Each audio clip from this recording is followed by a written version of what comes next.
ॐ पूर्णमदः पूर्णमिदं पूर्णात् पूर्णमुदच्यते पूर्णस्य पूर्णमादाय पूर्णमेवावशिष्यते. So welcome to our Saturday weekly session on Bhagavad Gita. But today we will discuss certain things based on the questions that I have received. I have about 12, 13 questions which are with me.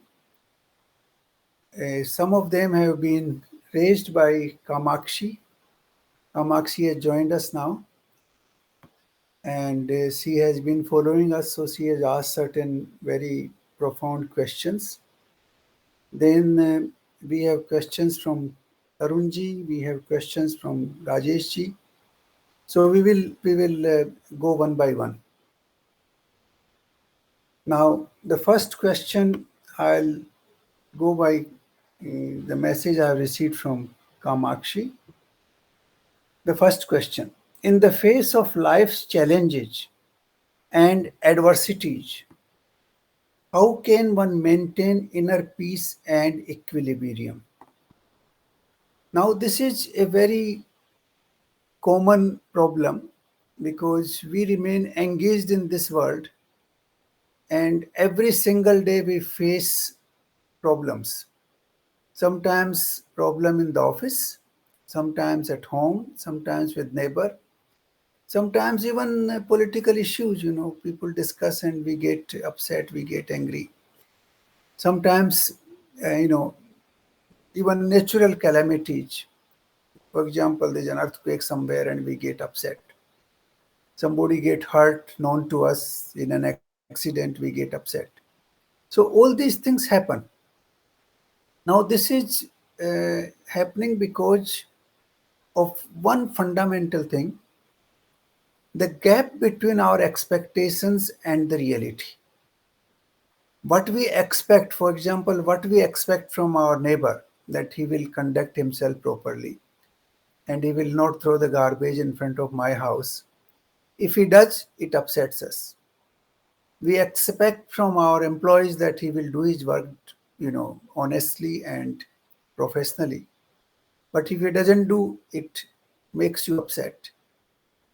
We expect from our children that they will behave properly, they will do their work properly, they will study properly. And when they do not, then there is a problem. So we have this gap between expectations and the reality which actually takes place. And that is the cause of our anger, our frustration. Our people get disgusted, people get disappointed. There are a variety of emotions that happen, but primarily this is because of the gap between the two.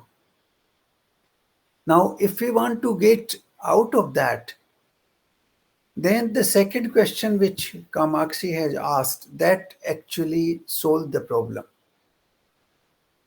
Now, the second question is, what is the significance of surrendering to the higher power and how does it lead to spiritual growth? Now, if you surrender yourself to the higher power, then your expectations will disappear. You will actually start accepting things as they are. That is one of the biggest, I would say, contribution of Indian philosophy. Whether the God exists or not, it's not an issue.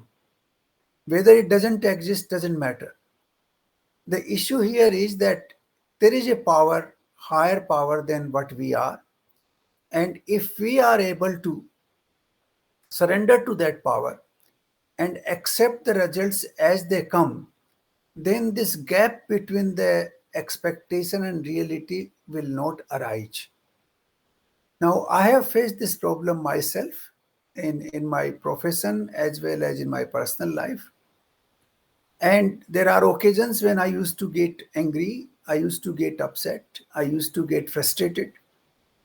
Then slowly, I realized that all this is actually hurting me. My own work in the future get disturbed because of my anger, because of my frustration, because of my negativity. So why should I disturb myself because of somebody else's mistake? So that is one issue is very important, is that if we stop expecting things from others, whatever they do, they have their own wisdom, they are guided by their own tendencies. Uh, I have seen even during the lifetime of Lord Krishna, Lord Krishna was himself abused by many people. You have the story of Lord Krishna killing one of his own cousins, and because he kept abusing him, they called him Gwala, they called him Lucha, they called him all kinds of things. This happened with all the great personalities that have happened, that have taken birth on this earth. I do not remember any single personality who did not face this kind of problem.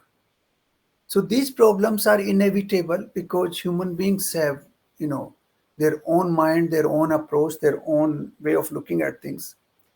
So if we start accepting things as they are, that is what our philosophy says, that, let me explain it in the, व्यक्ति अपना कर्म करता है, समष्टि उसका result देती है, उसका परिणाम देती है. परिणाम आप निर्धारित नहीं कर सकते, बिकॉज परिणाम जो है वो हजारों फैक्टर्स पे डिपेंड करता है. Let me give you an example. You apply for a job. Now, you have a good CV, you have expertise in that field. You send your CV. Now, the people who are making shortlisting out of hundreds of CVs, they may not notice even your expertise properly. They may even discard your CV in the very first instance and don't even call you for test or interview. It's quite possible. Even if they call you for test or interview, it's possible that on that particular day you are not able to reach there. There may be some accident, there may be some family incident, there may be something else, and you are not even there. Even if you reach, you may be stressed, you may have certain problems which are causing, and you may not be able to face the interview properly. Even if you reach the board and everything is fine, you don't know what is the mood of the people on the other side of the board, other side of the table. Because those people might have fought, at home, they may have a different emotion on that particular moment. How they will react to your responses, we don't know. So these are just a few variables which matter. There are thousands of variables which actually come into play when you are, you know, uh, doing a particular job, and the outcome is invariably impacted by thousands of factors. So, since we cannot control all those factors, let us not worry about those. Let us accept as the things are, as they come. So, acceptance, leaving the things to the higher authority or leaving the things to the samasti, to the whole universe, I think that is the best way to deal with this problem. We cannot fight with everybody who comes on our way, whether it is our own children, our own parents, our employees, our neighbor, our society members, our people who are interacting with us, and even the nature. We cannot fight with any one of them. It is not possible. What we can do is we can learn from that situation and improve our behavior next time. So, this is the only thing we can actually do. Let us accept what comes and let us learn from the situation if we have failed. So, this is what I would suggest to avoid the frustrations and to maintain equilibrium in life. This equilibrium is extremely essential to give a productive outcome to your efforts in the future. Because once you lose equilibrium, then your future efforts are also distorted in the process. So here, Lord Krishna's uh, you know, statement in Bhagavad Gita that karmanyavadhi karaste ma phalesu kadachan is extremely useful. That is one. Now, secondly, Lord Krishna has also said in chapter 3 that nobody can remain without doing karma even for a second in his life. Now, what is our life? From the very time of our birth till our death, we are constantly doing certain things or not doing certain things. Not doing is also a karma. Like I often give an example that you get a telephone call, whether you receive it or you do not receive it, both are karma. You receive is also karma, if you don't receive is also karma. A guest comes to your house, whether you receive him inside, that's also karma. If you turn him out and don't allow him inside, that's also a karma. So karma is anyway inevitable in our life, in every moment of our life. So we cannot avoid karma, that is one thing. Secondly, we cannot control the outcome of our karma, and therefore we should develop this acceptance in our life. Whatever comes, we accept it gracefully. If we keep fighting, we will only destroy our own energy, our equilibrium, and our emotional balance. So this is what I would say on these two questions. Then question number 3. When Arjuna witnesses the interplay of creation and destruction in Krishna's cosmic form, how does this provoke us to reflect on the cycle of life and death and the impermanence of all things? Now, this is a very fundamental question. In Sanskrit, there's a word called Dvait. Dvait means basically the English word duality comes from Dvait. Dvait means duality, the two things opposite. Now, in order to maintain the balance in this world, two opposite things work simultaneously. The sunrise and the sunset, they come together. Without the two, the world cannot be run. You need the night and you need the day. In the night, you need to take rest and you recover your energy. In the day, you need to do your activities and work for the mission of your life. So, everywhere, in every field of life, duality is a reality in this world, whether it is happiness and distress, whether it is laugh and weeping, whether it is, poverty and riches, whether it is any other field of life, even the distance, you measure the distance, it is far and near. So their duality is inevitable. So that is one part, the duality, the destruction and creation, they go simultaneously. We have given these names destruction and creation. In the overall flow of this universe, this is merely a flow which is going on constantly. We call it destruction and birth because of our language considerations and our mental limitations. But those who are able to see past, present, and future together, for them there is no destruction and there is no, construction or no birth and no creation. The creation and destruction are our nomenclature to these realities of life. It's like the flow of a river.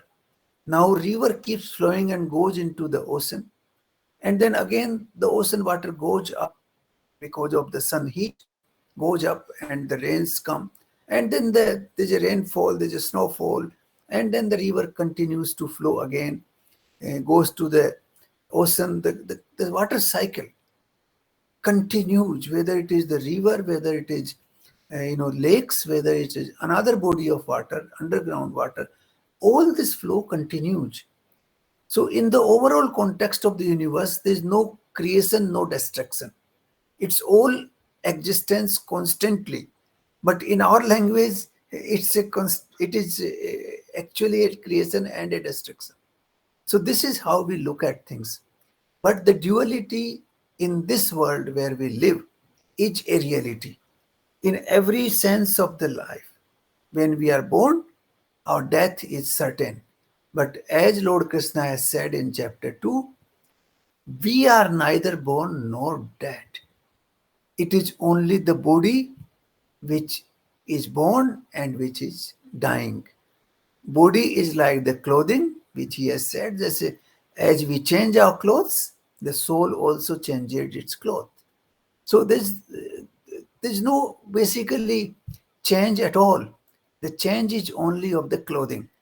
So you change one body to another means you take off one shirt and put on another shirt. That's what it means basically. We don't pass through that duality. Our existence is eternal. We were neither born and we will never die. That consciousness will always be eternal. Only the body changes. Body comes from the food. Ultimately, the food becomes our body and it goes back to the nature. And then again, new food is created, from the input of the body.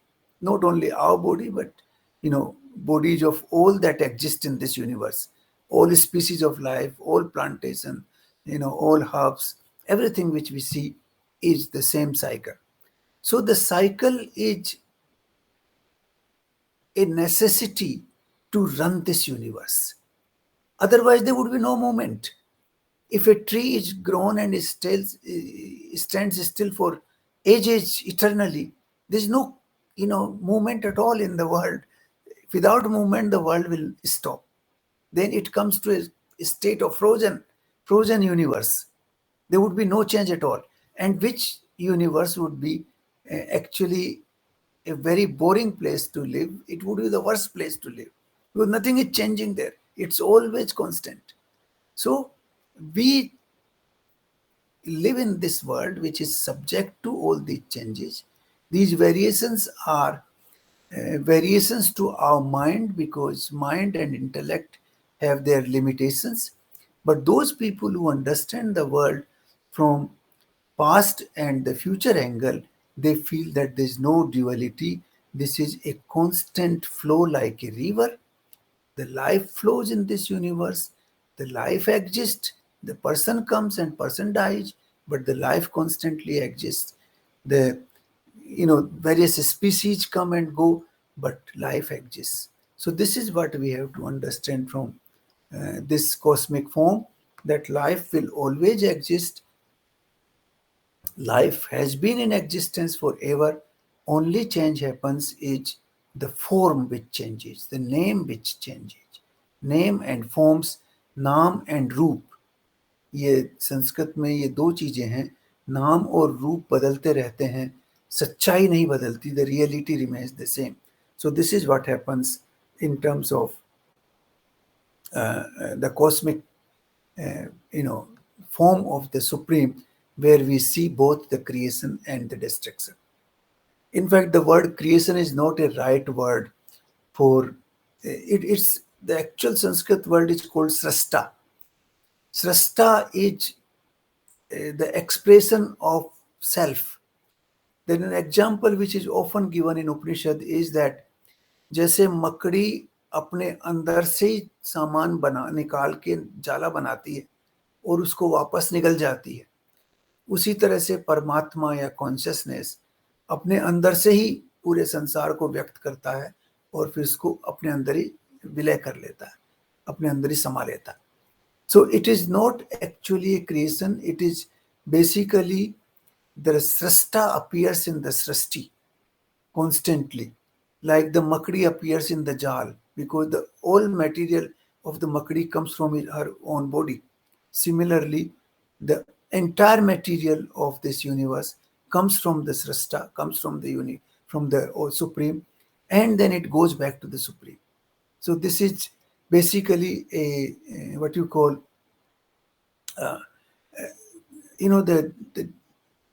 the words, the language has its limitations, and we cannot explain that properly. So the word creation means that It's like a Kumar making a pot. It's something like that. But that is not true. In case of the world, it is not the Kumar and pot relationship. In case of the world, the relationship is like the dancer and the dance. When the dancer disappears, there is no dance. The dancer and dance are one. They cannot be separated. And that is why Lord Shiva's dance form is an expression of this universe, that the Supreme appears like a dancer and this world is a dance. So when the Supreme, stops dancing, the world stops dancing. That is the pralaya. And when the Supreme start dancing, the world dance. So actually the dancer and the dance are interconnected. They cannot be segregated from each other. Exactly the same way the world and the Supreme cannot be segregated. They are the one and the same. And this is also, I give this example often. Let's understand it from another point of view. You see, this world, we feel it's a great world and so many things all around us, the universe, all this. But don't we realize that we destroy this universe in the night when we sleep? This universe doesn't exist, and in fact, you create another universe in your dream, which is different from this universe, but you play the same role and you play all the roles in that universe. Every night we do that, but we do not realize that we are destroying this universe. Yes, this universe is actually destroyed. And when you go in deep sleep, this universe as well as the dream universe both are destroyed. So the destruction, the power of the destruction is lies in the consciousness. And the power of the creation also lies in the consciousness. It is the consciousness which destroys and which creates. So I think this is what the fundamental nature of this creation is.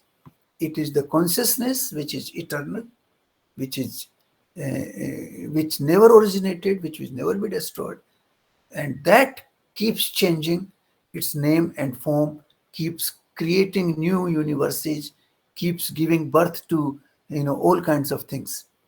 I was just thinking yesterday. I went to some event and I was wondering. You see, each one of us has a different world. I I remember once I went to Taj Mahal. The guide who was taking us around, his world was only Taj Mahal. There's nothing beyond that. He thinks his world is only that Taj Mahal story. Once I went to Khajuraho temples. The guide there, his world is only Khajuraho temple, nothing else. You go to a football player, his world is only football, nothing beyond that. You go to a writer, he thinks this writing is the only world, there's nothing else exists. You go to a great cricketer, he will say this cricket is the only world. So everybody has a different world. It's not the same world which we live in. It appears that we are living in the same world, but not the same world. Everybody has his own world. Somebody's world is his child, somebody's world is his parent, somebody's world is his neighborhood, somebody's world is smoking, somebody's world is drinking, somebody's world is food. He loves only food. So, all kinds of things exist here, and everybody has his own world. So let us, you know, do not believe that this is the world which we see universe all around us. It's identical for everybody. No, it's totally different. The world is so different from everybody that we cannot believe it. So this is the question number 3. Now question number 4. In chapter 1 of Bhagavad Gita, as Arjun faces the dilemma of fighting against his own kin, what does this teach us about the ethical challenges we encounter in our own lives? How can we navigate such moral conflicts while staying true to our value? Now, I think the last few words of this question, staying true to our own value, answers the entire question. Now, dharma, there's a very profound word in our philosophy called dharma. Dharma does not mean what we understand generally in the world. Dharma basically means to do right things as per best of your judgment, and to do things without any intention of hurting or harming anybody. So you do the right things what you think, because right thing will also differ. What is right for you may not be right for me. What is food for somebody could be poison for somebody else. So according to our own intellect, according to our own mind, because God has endowed us with this faculty, mind and intellect, and we can only take judgment based on that. We cannot go beyond that because we have limitations. Human being has limitations. Like we have five senses. Now, sense of sight, for example, ears cannot see, but eyes cannot hear. So every sense has its limitations. So similarly, mind and intellect also have their limitations. From that limitation, what we understand is right to do, right thing to do. That's what we should do, irrespective of what is the consequence. Firstly, consequence you don't decide, first of all, that is one thing. Secondly, if you start designing your work according to the consequences and expectations of others, then you will need, I don't know, 8 billion designing of every work you have to design in 8 billion ways, because every human being has a different expectation. So how will you do that? That's impossible. So you don't have to design your work to please XYZ, whether he is your relative, your friend, your neighbor, your unknown person. We have to engage in the activities which, according to our best judgment, is right thing to do in a given situation. Now here, the in Sanskrit there's a concept kal and des, des and kal. These are two very profound words, like Roop and Naam. Des and Kal are very profound words. In fact, when the Pandits do prayer or any puja or any ritual, they will always start with these two things. They will say, Samvat 2087 Mangsars ka mahina, ye paksh, and then he will come down to the current moment. That is the time, this call. And then this he will say, Bharat Desi, Rajasthan Prante, Jaipur Seher. Then he will come down to the street where you are. So this and call are the most relevant thing in this particular context to decide what is right and what is wrong. What is right in a particular situation, in a particular country, may be totally wrong in another country. What is right today could be totally wrong tomorrow.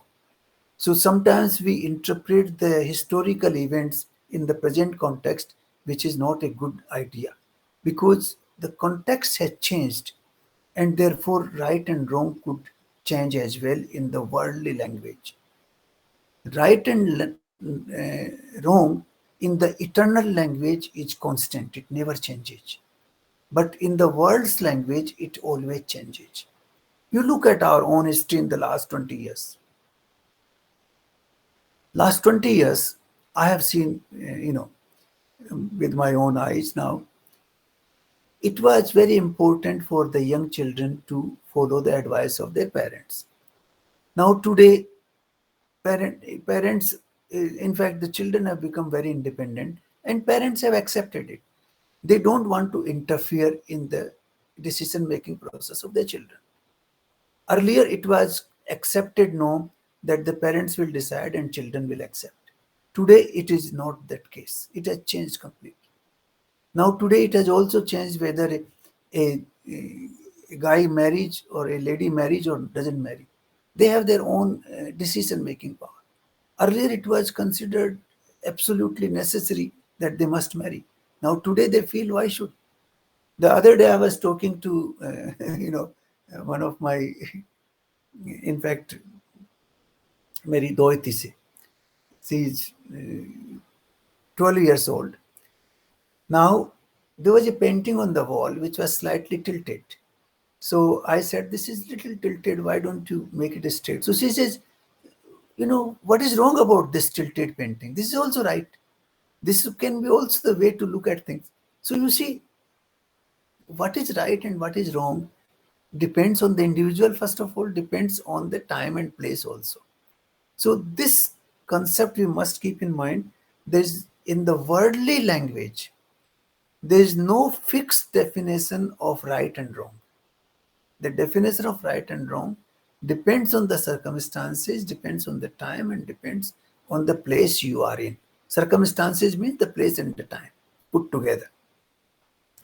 Like, I give you an example. When first time when I went to Belgium, you know, you go to these European beaches, people practically lying, practically like, almost half nude or nude, lying on the beaches. It was an eye opener for me. I couldn't believe. I was just taken aback completely. But then slowly I realized that this is the way they live because they need sunshine.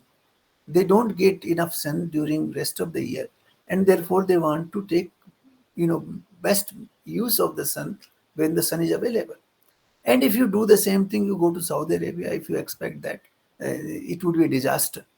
You may be imprisoned and you may face, all kinds of accusations. So these are things which vary based on the place and the time. So we must understand this परिपेक्ष जिसको कहते हैं ना, परिपेक्ष means the time and uh, the place in which the things are decided, and our own intellect, how it goes up to a point. Everybody has his own judgment, and that is why we cannot question others' judgment. We should not judge others' judgment. That is the thing we do all the time. But I think if we can avoid, then we will be better off. So this is how I would like to say to the ethical challenges. Do the right thing as you think it should be done, irrespective of the consequences, because consequences you are not deciding, and you cannot tailor your action according to the requirement of billions of people around you. It's not possible. But apply your best judgment and do the right thing. In that, one more point I would like to add: the best judgment is possible when you have purity inside you. That is very important. We tend to become biased over time. Like, you, a person belongs to a Congress party, another belongs to BJP. Now, whatever right thing you tell the guy from BJP, he will interpret in his own context. Whatever right thing you tell to the person from the Congress, he will interpret his own context. Now, that context is not pure. That is not objective. We have to retain our objectivity, which is possible only when we remove these biases. So these, that's a very different and long process. I don't want to go into that. But biases, if they distort our judgment, then that is not the right judgment. That's what I want to mention. So the judgment should be objective, it should be right, it should be based on the time and the place. And after taking all that into account, if you are doing your job, uh, don't worry about the consequences. But on the other side, who is receiving it doesn't matter. And that is what Lord Krishna is saying: do your duty, don't worry about the consequences. That क्षत्रिय का कर्तव्य क्या है? क्षत्रिय का primary कर्तव्य है कि युद्ध में अपने एनिमीज को हराए और अपनी धर्म की रक्षा करे. Now, dharma ki raksha karna, enemies ko harana, that is what Lord Krishna is telling him, and that is what he is advising Arjun. So this is how Bhagavad Gita comes into play in every one of these questions. Now, next is question number 5. When Krishna imparts the wisdom of detached action and fulfilling one's duty, how can we apply this teaching to our own lives and find balance between our responsibilities and desires? I think this is covered in the questions we discussed so far, that we have to remove the consequences from our action. Even if you, even in a practical way, for example, I take a practical way. You are preparing for an examination. Now, if you are all the time thinking about the results, you won't be able to prepare for the examination. कि मैं fail होऊंगा, पास होऊंगा, 40% आएंगे, 60%, 80%, तो आप you will not be able to prepare for the exam. In order to keep your preparation on track, you have to forget for the time being about the outcome of it. You concentrate on your activity and do it in the best possible way, and whatever results come, you accept. I think that is the best way to deal with this situation, because that's not only practical, but it's also removes all the anomalies, and it uh, improves your concentration, your focus on the activity. Otherwise, your focus is all the time diverted elsewhere. And that's what people say, that अगर आप एक आंख से लक्ष्य को देखते रहेंगे तो काम करने के लिए एक ही आंख बचेगी, दूसरी नहीं बचेगी. So if you want to do your work with two eyes, then you have to keep that eye also here, not on the target. So लक्ष्य निर्धारित करिए, but it doesn't mean that you have to keep thinking about it. You just leave it there, concentrate on, focus on your activity and move forward. So this is how I look at it. Then question number 6, in the dialogue between Arjun and Krishna, what can we learn about the nature of guidance and mentorship, and how can we seek and provide guidance to others in our own lives? Now, this is a very, I would say, difficult question to handle in practical life. First of all, there was a time when people accepted that Guru is the source of knowledge and you take it. Now, in today's world, sometimes when you give advice, people don't like it. In fact, they take it, against their ego. The ego is very high these days. People don't want to accept somebody else's advice, and they feel it's interference in my affairs. Why are you interfering? I'll do whatever I feel like. So you can actually advise only to those people who are willing to receive your advice. Over time, they will come around you and they will receive your advice. Some people will not accept this, and therefore you should not impose anything on them, because that would be actually negative. Therefore, you know, like people say कि आप तो प्रवचन देते रहते हैं, आप तो भाषण देते रहते हैं, आप शिक्षा बांटते रहते हैं. That approach is there in the world today, because people feel that I know better than everybody else. So in that situation, you cannot explain things to the people. The people who want to know, they will come to you. They will actually follow you, and they will show an urge, they will show a tendency that they want to know more about it. So that is why I tell you in Prashnopanishad, in the very beginning, uh, uh, it's a question answer session. And then the rishi, where some of the disciples go there and they say, we want to ask you certain questions. So the rishi tells him directly that you first go and understand yourself for one full year, and even after that, if you have some question, then you come to me. Now he's saying 1 full year you go and understand. It means he's testing their patience, that even after 1 year, if they have interest in knowing that particular secret of life, they will come back to me. If they don't have that urge, they will not come back to me. That is why a large number of gurus, even today, will not give you anything in the beginning. They will test your patience कि आप में जानने की इच्छा कितनी गहरी है. अगर आपकी इच्छा गहरी नहीं है, तो आपके ऊपर कोई चीज थोपने से काम नहीं चलेगा. So this is what we should understand. that those who want to learn, those who want to get something out of you, then you can give them some, lessons. Otherwise, it is not possible. And not necessarily that you can give, you can also take from them. It's a give and take process. When we discuss among friends, we learn from each other. I learned from a small child, I learned from a bird. Like the other day I went, there were some deeds, they had given birth to children. How beautifully they were following their children, four of them, protecting them, how the life moves. You see, if this attachment to the children is not there, the life will stop moving. This regeneration will not happen if this attachment. So, this is the nature's way to run the world. The nature has made us in such a way that the mother and father are attached to their children so that the life, the progeny is created, the life moves. Otherwise, the life will not move. So, this is the lesson we can learn from nature. This is the way the nature has created us. So, we can learn from situations, we can learn from each other, and we can, we should not try to impose our knowledge on anybody else.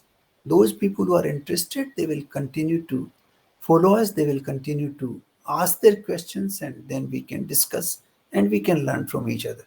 So I think in modern world, it's not a teaching, it's more like sharing of thoughts. You can share and learn from each other. It's a mutual reciprocal system where I learn from my friends here and my friends learn from me. So this is the way I look at this thing. It is not, in fact, the traditions in the past were very different. The guru was put at a different pedestal at that time, and the shishyas were put at a very different pedestal because the life had very different values.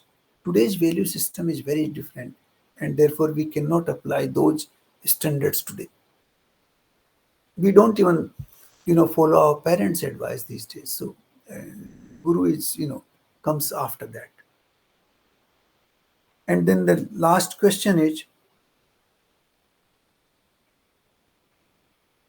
when Arjun questions the purpose and meaning of life, what can we learn from his introspection about our own quest for meaning and search of a higher purpose? Now, meaning and purpose of life, this has also been asked by Tarun. Tarun has also put in his question, what is the purpose and meaning of life? And I think there's one more question. I forget who has asked it. Let me check. The other question is by Rajesh, that is the what is the purpose of prayer? When karma governs the life, what is the purpose of prayer? So I think these are intermingled questions, and I will try to respond to them collectively. Now, purpose of life. This is a very profound question which each one of us has been debating since time eternal. Our ancestors and their ancestors, and 10,000 years ago, this question was asked, and this question is asked even today. What is the purpose of life? Now we have been thrown into this world. Nobody asked us, when they threw us into the world, why are we had actually no knowledge that we have been thrown. We just was thrown into the world. Nobody asked us whether you want to go into the world or not. Nobody asked us who should be your parents, what should be your place of birth, what should be your country, what should be your language, what is the tradition of you want to follow. Your parents could be Hindus or Muslims or Christians. So you have just been thrown into something which is totally unknown to you. And now we are asking, why are we here? What is the purpose? Why are we here? So this is the question fundamentally. Now, after deliberating this issue in my own mind and reading through various scriptures, mainly from Hinduism, but also from other religions, I have come to the conclusion that we ultimately, each one of us is seeking happiness in life. If we are earning money, the purpose of earning money is to seek happiness. If we are looking for a spouse, the purpose of looking for a spouse is to seek happiness. If we are looking for a position of power, the purpose is to seek happiness. That these things will provide you happiness somehow in the life. It is the quest for happiness which drives you in different directions. Some people are driven towards power, they feel that the power will give them the happiness. Some people are driven towards wealth, they feel that wealth will give them the happiness. Some people are driven towards sports, they say excellence in sports will give them the happiness.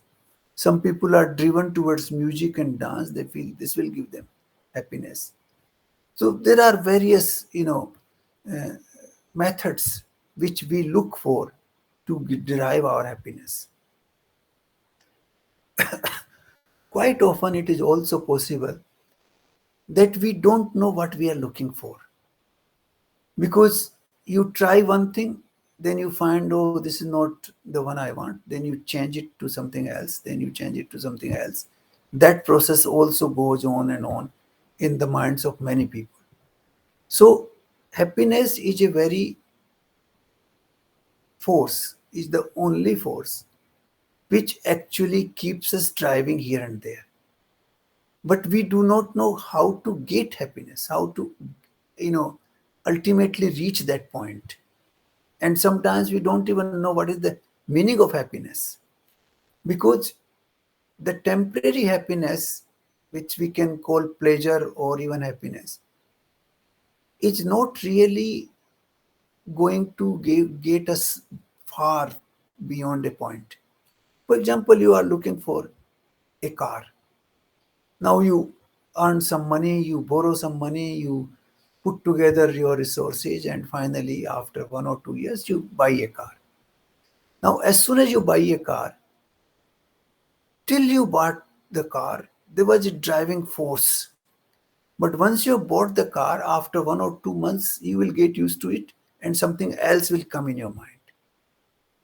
That happiness will not last very long. Then you will take it for given. I have seen this in many phases of life. You are looking for some spouse, you find this is the right, individual for me. And then once you are together, once you are married, you forget about each other, you look for something else. So these are very common things which happen in life.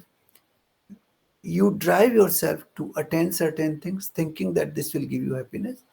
Once you reach there, that happiness lasts for a short while, and then you come back to again your base level of unhappiness, and then you are looking for something else.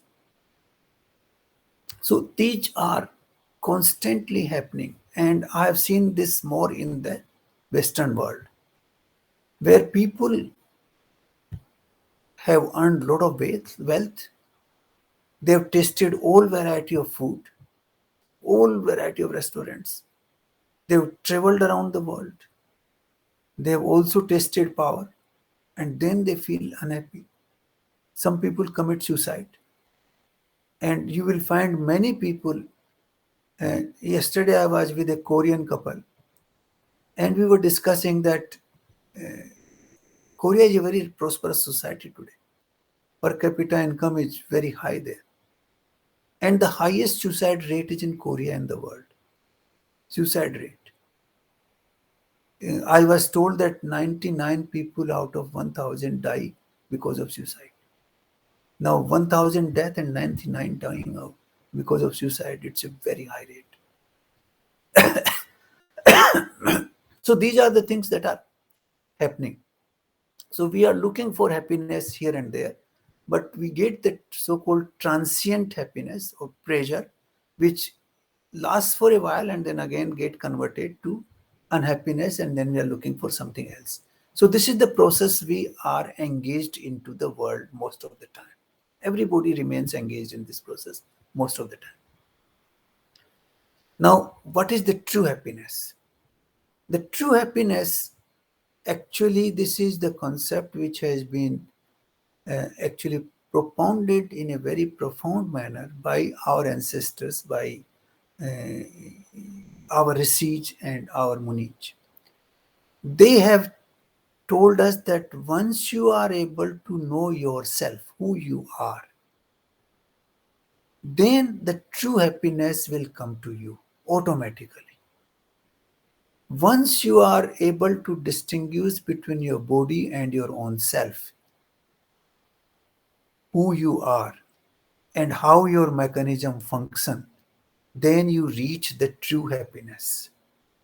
Now, that true happiness is called Anand, and the word is called Satchitanand, the supreme Sat Chit Anand. There are three principal qualities. That is, Sat means it's eternally true. It is neither born nor destroyed, nor depreciated. It's all the time existing. Chit means it has consciousness, chetana, that you have that power to uh, feel and understand and recognize. And Anand is a bliss which doesn't have opposite. Happiness has an opposite called unhappiness. Pleasure has an happiness opposite, which is you can call it displeasure, or you can call it distress, whatever word. But Anand in Sanskrit does not have opposite. Because once you reach that state, there's no opposite, there's no duality there. The duality comes to an end there. It is the final abode where you reach, and that is where our sages have talked about this. Now, Bhagavad Gita has talked about this in great detail in chapter 3, 4, 5, even 7, 8, all the chapters. I'll just take one verse from Bhagavad Gita, that is, I think, verse number 43 of chapter 3. Let me just see here.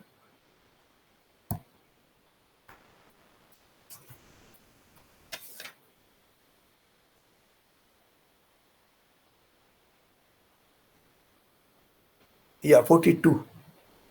Verse number 42 of chapter 3. It says, Indriyani paranyahu indriyabhya param mane man parastu para buddhiriyo buddhe parastu se. It basically means understanding ourselves. This is a very good, this verse in slightly modified form appears in many Upanishads also. It says that your body is very important. You see, we understand our body. Body is it's a miraculous instrument. If you think of the body, the food we eat gets converted into blood and flesh and neurons and God knows what. Skin. No laboratory in the world can produce that. You feel hungry on its own. You discharge your waste automatically. You keep breathing in and out automatically. Nobody is, you are not making an effort to do that. So all the things are automatic in the system, in the body.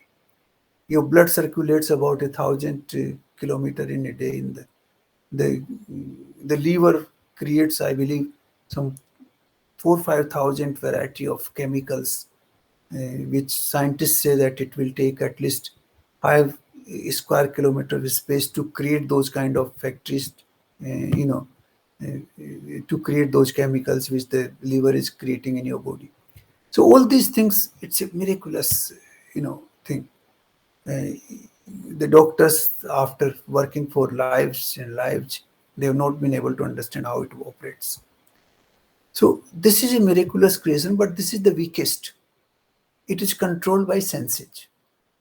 If you don't have five senses of action and perception, for example, if you can't see, you can't hear, if you can't, you know, speak, if you can't smell, what is this body? It's like a vegetable. We have seen people in old age lying in hospital when the senses are not operating properly. And they are more like vegetables. They are fed with tubes, and their waste is taken out with tubes, and all kinds of instruments are operating. You are on ventilator so that you can breathe. This is what happens. So the sense organs, though they are small, they rule over the body. They are superior to the body. That's what this verse says. शरीर से इंद्रियां परे हैं. इंद्रियां परे means they are superior to the body. And इंद्रियों से परे मन है. You cannot operate your sense organs unless your mind is there. Like I am speaking now, you will not hear me unless the mind is there. So the mind is superior to the uh, sense organs. The unity of mind with sense is important if you want to discharge your function. तो मन उससे परे है. मन से परे बुद्धि है, और बुद्धि से परे स मीन्स आत्मा है. परम आत्मा से परे परमात्मा है. So this is how this verse tells us. So if we can understand ourselves, how our body operates, first of all, what are various parts in the body. There's another way of explaining it. They call it Anna Kos, Pran Kos, Man Kos, Vigyan Kos, and then Anandamaya Kos. So this is Annamaya Kos is the body, Pranamaya Kos is the operating system in the body, then Manomaya Kos is the mind, and Buddhi is Vijnanamaya Kos, and then comes the Anandamaya Kos. So that is also an explanation given in our sense. So if we can understand this operating system properly, then we will be able to channelize our energy in the right way, and then we will attain what we call lasting happiness. Happiness which will be there constantly, which will not diminish, and which will not fluctuate with emotions, which will not go up and down here and there because of frustration, because we will not have frustration. We will accept the things as they are. We will accept. If we surrender to the Almighty, the purpose of surrender to the Almighty is to accept things as they come, not to fight against them. Because if we keep fighting against the Almighty and the nature, things will not work out for us. So this is what our sages have told us, that we should understand how our system works and try to cultivate a long lasting happiness which will not diminish, which will not be impacted by outside happenings. Now, today, what is happening? We are controlled by others. Somebody comes and abuses me, and I feel angry. So he is controlling me, not me. I am not under my control. I am under his control. Somebody will come and you know put a demand to me, and I'll feel agitated. So he is controlling me. Somebody will come and you know take away, for example, some thief comes and takes away my property. Now he will make me agitated because he has taken my property and I feel agitated. So he is controlling me. So the outside world is constantly controlling us, whether in one form or the other. And that will stop once we recognize ourselves, who we are and how we should operate. If we go into that direction, sometimes people say, then you know you will accept theft, you will accept abuses. Yes, because you are not able to control them in any case. How do you control? The whole system is working. Law and order will be taken care of by state. How the judicial system works, we don't know how it works. So for why do you disturb your own peace and tranquility because of somebody else's action? So that is the purpose. You should not disturb yourself, and then you will attain perpetual peace and tranquility if you are not disturbed by others, if you are not impacted by others. So this is how I will conclude these questions. Now, Rajesh, your question is about karma. Why do we do prayer if the karma are good enough? Actually, that is what Lord Krishna says, that you also have a karma yogi. He is also called karma yogi. that you don't have to do any prayer. You just do your karma dedicated to Him, or you do karma without kartapan, without feeling that you are the doer. You are not the doer. You are an instrument in the process. Like in engine, there are thousands of parts. Each part has played its role to make the engine function. Now, if one part thinks that I am making the engine function, I think that is wrong. There are millions of parts in this universe, billions of parts in this universe, which make this universe work. So we are also one small little cog somewhere. So the Karma Yoga, the very concept of Karma Yoga, is saying that you can go through the Karma Yoga and you don't have to worry about prayers. That itself becomes a prayer. If you remove Kartapan from the Karma, that is a prayer to the All Supreme. So I think that is the way we can look at that question. Then Tarunji, you had, let me read your question.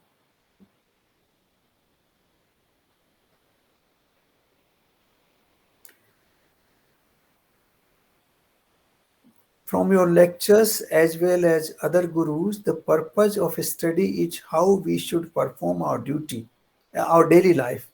Chalk out plan for our life at whatever age we are. Younger we are, better is the time. My question is, in fact, a request to elaborate what we have learnt up to chapter 11 can be discussed. What we have learnt up to chapter 11. Now, I think we have learnt a lot. If we look at the first chapter, in the first chapter, it is dedicated to Arjun because he is completely perplexed. He doesn't know what to do. In front is Vishwa Pitamaya, in front is his own Guru Dronacharya, his own relatives and friends. They are all standing in the opposite side of the army, and he doesn't know how he can kill them. So that is the perplexity. That is the question, that how I can kill them in a war. That is the first question which arises.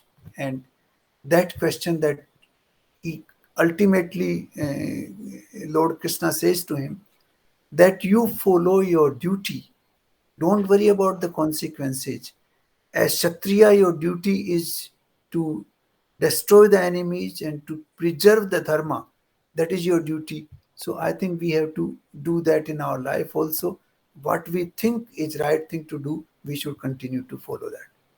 In chapter second, he said that आत्मा अजर है, अमर है, it cannot be destroyed. The water इसको गीला नहीं कर सकता, अग्नि उसको जला नहीं सकती, शस्त्र उसको काट नहीं सकते. That is what he is talking about. He says body तो वस्त्र है, it comes and goes. This is not the difference between the the basic truth and the apparent truth is the one which has been given in chapter 2 in great detail. And then he talks about how you can understand, you purify yourself, your mental process, why you become angry, why you become agitated, all that has been described in verses 60 to 64 of chapter 2 in a very profound way. So this is what we can learn from chapter 2, is that I am not dying. The change is happening in the body, in the matter, in the prakriti. If we take it in the Sankhya philosophy, the Purus is constant, the Purus is unchanged. The Prakriti is changing all the time. The Prakriti is the one which is our body. The body is made of Prakriti. The five elements of nature, we call them Panch Tattva in Sanskrit. Those Panch Tattvas, they make our body, not only our body, everything else in this universe is made of those Panch Tattva. Akash, Vayu, Agni, and Jal or Prithvi.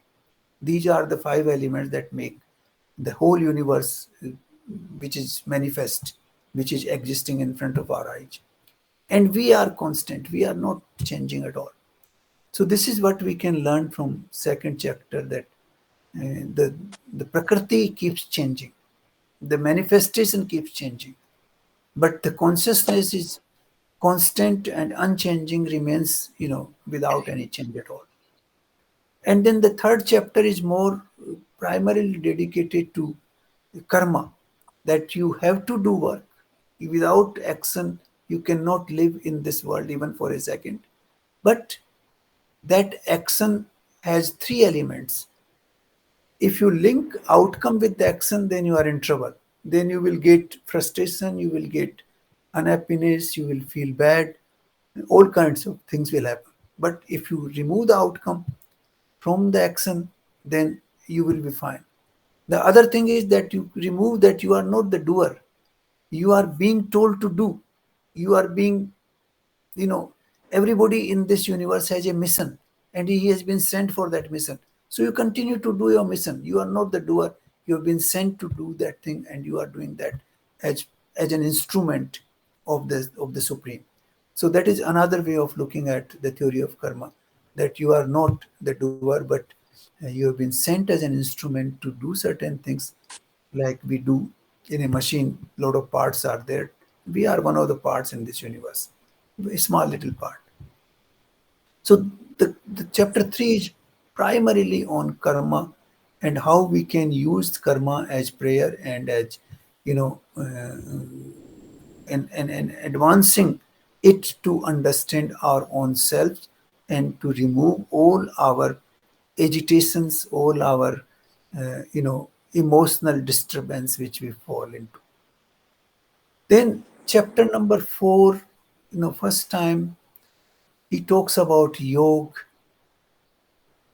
He reveals his personality for the first time in the first passage, that आप इन आपके बहुत जन्म पहले हो चुके हैं, उनको आप नहीं जानते लेकिन मैं जानता हूँ.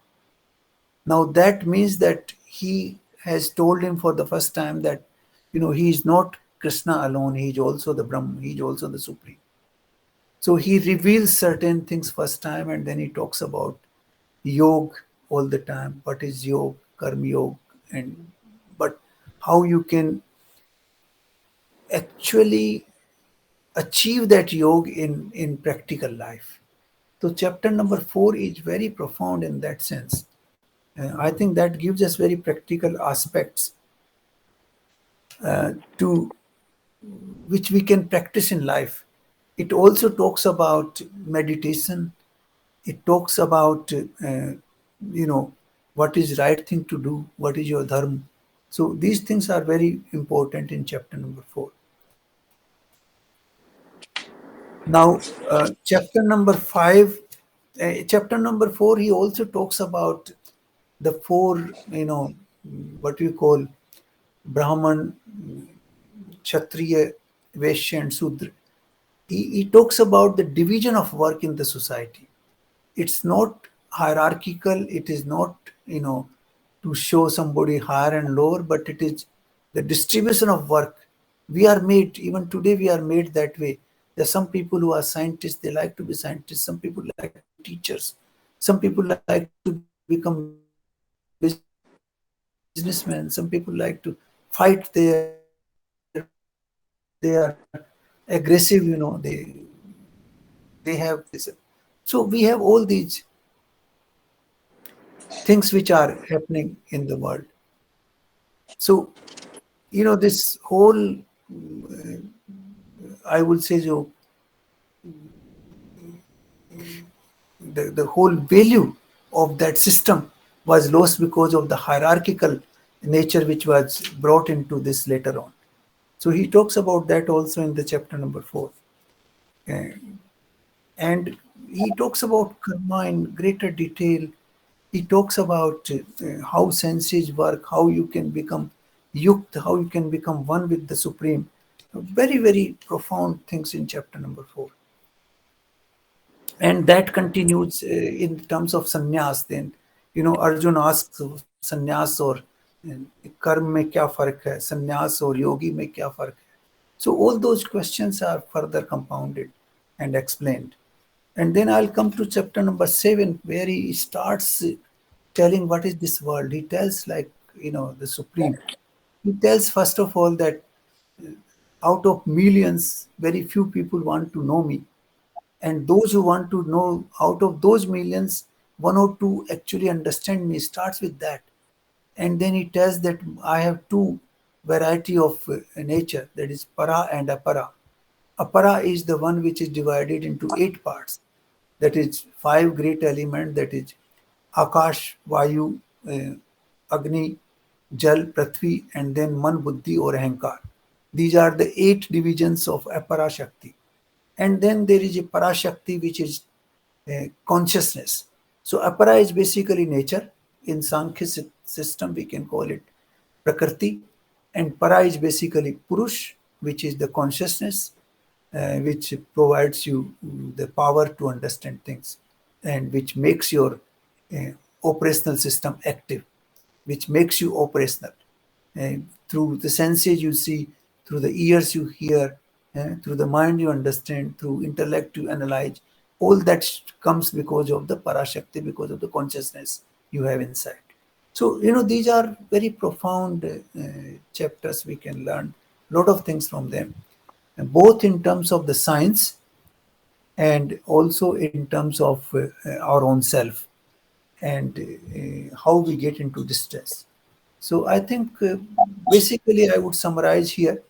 Of course, he talks about three fundamental philosophies, that is the Jnana Yoga, Karma Yoga, and Bhakti Yoga.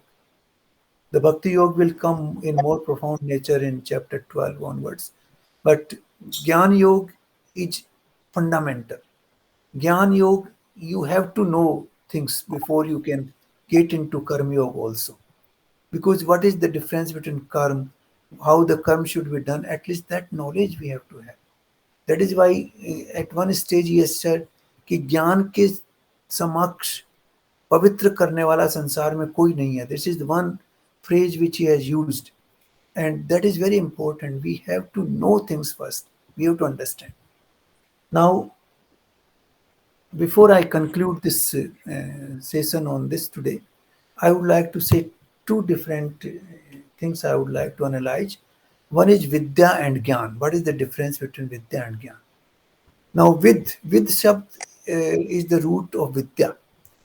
Ved also comes from there. Vidyarthi, Vidyalaya, Vidwan. All these words come from this root Vid.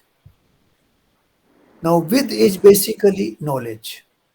Knowledge given by others. It may be in the books, in what we call Shastras. It could be by a teacher, by a guru, or it could be in any other form. That is the knowledge. The knowledge which is given to you is called Vidya. It can be given in a classroom form, it can be given individually, it can be given in any other form. That is called Vidya, and that is how Ved comes into play. And Gyan is the knowledge which you actually experiment and experience and become one with. Like somebody will tell you that if you touch fire, it will burn you. Now that is Vidya. But you actually touch fire and you get burnt, it means you have experienced it fully and you have imbibed it. Now you permanently know that if you touch fire, it will burn you. So that is Gyan. So the Gyan is the one which you imbibe with experience after testing it. You test it, you experience it, and then you imbibe it. That is Gyan. Gyan is the root is Ge. It should Ge means आपके अंदर जाना चाहिए वो. It is not a lesson outside. It's something which is dissolved into you. जैसे आपको कोई चीनी को समझाए, किसी आदमी ने मिठाई खाई नहीं कभी. He doesn't know what is चीनी और शुगर. आप एक किताब लिख दें चीनी को डिस्क्राइब करने के लिए, कोई आदमी उसको समझ नहीं पाएगा चीनी का. आप एक जरा सा उसको टेस्ट करवा दें चीनी, will immediately understand what is चीनी, द मीनिंग ऑफ चीनी. किसी को कहें पीला कलर क्या है, आप एक पुस्तक लिख दें पीले कलर की, वो नहीं समझ पाएगा. उसको दिखा दें ये पीला कलर है, he will understand. So there certain things are understood only with gyan, knowledge. Similarly, our own self can be understood only with Gyan. It cannot be understood with books. Books can serve a framework. They allow you certain fundamentals, but then you have to experiment it yourself. You have to experiment the difference between the body and senses. Sit, meditate, and you will find what is the difference. Then you will have to understand the difference between senses and mind, mind and intellect, and then intellect and consciousness, how the different things work. You can close your eyes and you can feel that, you can see all your body, you can even see your mind, you can even see the debate in your intellect. So they are separate, they are object, they are not subject. The subject is consciousness. So you can understand this knowledge only through ज्ञान.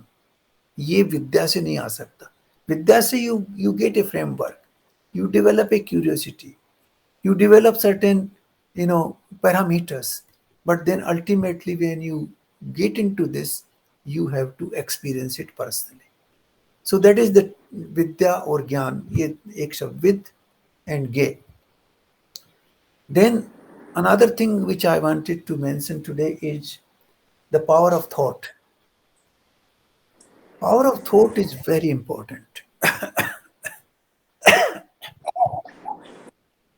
You see, in Braharanyaka Upanishad, there is a verse which tells you how life proceeds. It says that विचार विचार को आप बार बार सोचेंगे तो वो आपकी इच्छा बन जाती है, फिर इच्छा के ऊपर और ज्यादा सोचेंगे तो वो दृढ़ इच्छा बन जाती है, और दृढ़ इच्छा बनने के बाद वो आपको प्रेरित करती है कि आप काम करें, उसको ट्रांसलेट करें एक्शन में, और वो जो एक्शन में ट्रांसलेट होता है वो आपकी जिंदगी बन जाती है. So the thought leads to desire, desire to will, will to action, action to life. This is the process. The thought actually becomes life. There is nothing in this world which can be manifested in the world without thought. Everything must happen in your thinking process first before it actually happens. Like we want to organize this session. Now, this was a thought in somebody's mind which came first. Then we organized it, we made a group, and we started it. It came into physical shape only after the thinking process. You want to organize a conference. The conference cannot happen unless the thought comes of the conference. The thought must come. You can't create an aircraft without a thought. The thought has to come. How we can fly, how can we create a flying machine which can lead. So everything is created first in mind and then physically. So this thought thinking process, the thought is very important for entire creation. Whatever we achieve in life, it has to start with a thought. So therefore we should have in our thought what we want to do in life. A rough framework of our journey of life should be there in the thought. Then slowly with that thought, things will move. The forces of nature will come together to help in that journey. For example, somebody is addicted to smoking. He wants to quit. He takes that thought, the thought becomes desire, desire becomes will, and then he takes action. Then all the forces, everybody will come together, will advise him कैसे इसको दूर करना है, how to get rid of it, how to manage it. First few days would be like this, then like this. So all that advice will come, world will support you, and then you are out of it. So the thought actually is like a seed of a tree. The tree comes later, the seed comes first. So the thought comes first, and then the action comes later on, and action actually becomes your life. Life is nothing but a sum total of all the actions you have done since your birth. So this is how the thought is important. Thought is the foundation of our life. So good thoughts will make a good life. A thought which is destructive will lead to destruction. If Hitler wants to destroy, obviously the seed came into his mind that this is superior race, this is inferior race, and these people should be killed, and these people should be saved. So all those thoughts came into his mind, then he converted them into an action. So thought is the seed, it's a foundation, it's very important, and therefore we must watch the thoughts which come in our mind, and we should keep good thoughts, we should throw away the bad thoughts. We should not keep a place for the bad thoughts. We should keep a garbage bin in our mind where bad thoughts, as soon as they come, they should be thrown away into that bin, and we should replace them with good thoughts. So I think this is what I thought. I'll conclude here today. Uh, Maybe there are some more questions. We can continue in our uh, conversation now, and maybe even later on if necessary. But basically, I thought I'll, you know, express my viewpoint on these issues.